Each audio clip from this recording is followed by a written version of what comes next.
tap is basically percussion for our feet.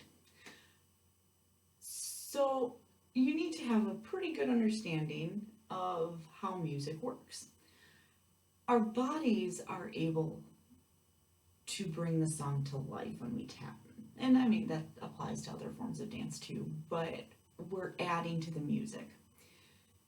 Tap can also be done a cappella. So then we create the music. We need to have a good understanding of what a measure of music is. And then we need to know that our bodies are able to break up that measure of music. So a measure tells us how many beats exist in a certain length of time. The most common time signature would be a 4/4 time signature. This tells us that there's 4 beats in that measure. Now within that, we're able to make more than just 4 sounds. If we were to count just the beats of a measure, you would count 1, 2, 3, 4. That 1, 2, 3, 4 would be your quarter note or your single time. You're moving right on the beat of the song. Next, we would have our eighth notes. This is typically double time. So now you're counting 1 and 2 and 3 and 4 and. You'll sometimes find that that can actually be reversed, in which case you'll hear and 1 and 2 and 3 and 4. That's just telling you where the accent point goes for whatever music you are doing. An eighth note can also be where we get our triplets. Now you're counting 1 and a, 2 and a, 3 and a, 4 and a.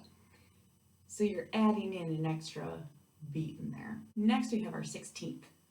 This is where we get our quadruples. Now you're counting 1E and a, 2E and a, 3E and a, 4E and a. You can even squeeze in more counts in addition to that. But then you're starting to add more vowels and everything. When you go to count to a waltz time signature, now you have a 3/4 time signature. There's 3 beats in that measure. And now you're counting 1, 2, 3, 2, 2, 3, 3, 2, 3, 4, 2, 3, if you're taking out 4 measures of music. So you change how you apply those counts. You could have 1 and 2 and 3 and also do your triple time or your quadruple time. We also don't just dance necessarily measure by measure. Our footwork and what we do can sometimes take up multiple measures, or it can take up a measure and a half. A good example of that would be swing dancing that we talked about during our ballroom weeks, where swing takes up a measure and a half of music just for one step.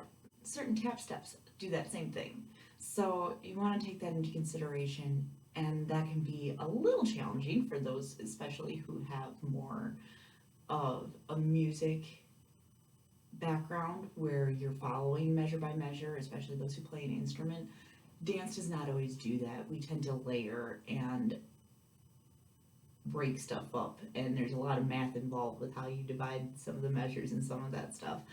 So take that into consideration. You still have to dance to the music. That doesn't mean you're just winging it and throwing random sounds in there. But it's how we divide up those notes and apply what we're doing to the music. I will see you tomorrow as we start breaking down our toes and heels for the rest of this week.